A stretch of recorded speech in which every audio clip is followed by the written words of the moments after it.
प्यारे विद्यार्थियों, मैं डॉक्टर घटा Vyas SBP government college Dungarpur MA final के थर्ड पेपर के अंतर्गत हम भरत मुनि का नाट्य शास्त्र पढ़ रहे हैं और नाट्य शास्त्र का परिचय हम प्राप्त कर चुके हैं और रस विवेचन के बारे में हम पढ़ रहे हैं और विभिन्न आचार्यों ने रस की अलग अलग परिभाषाएं दी है। यहाँ पर हम भरत मुनि ने रस की क्या परिभाषा दी है उसी का यहाँ पर हम अध्ययन करेंगे।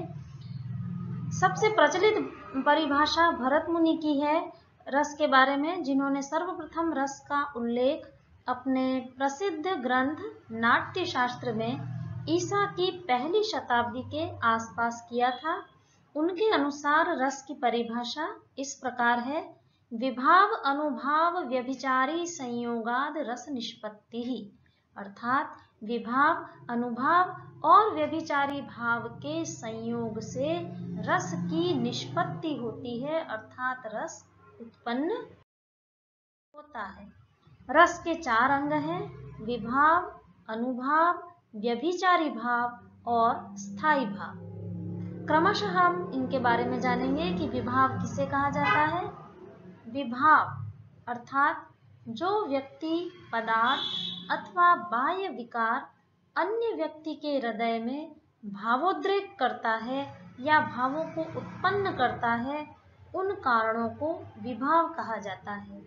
दूसरे शब्दों में कहा जाए, स्थायी भावों के उद्बोधक कारण को विभाव कहते हैं।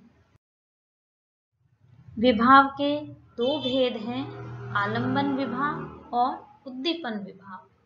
आलंबन विभाव अर्थात जिसका आलंबन या सहारा पाकर स्थायी भाव जगते हैं, आलंबन विभाव कहलाता है। जैसे नायक नायिका का आलंबन है और नायिका नायक का आलंबन है।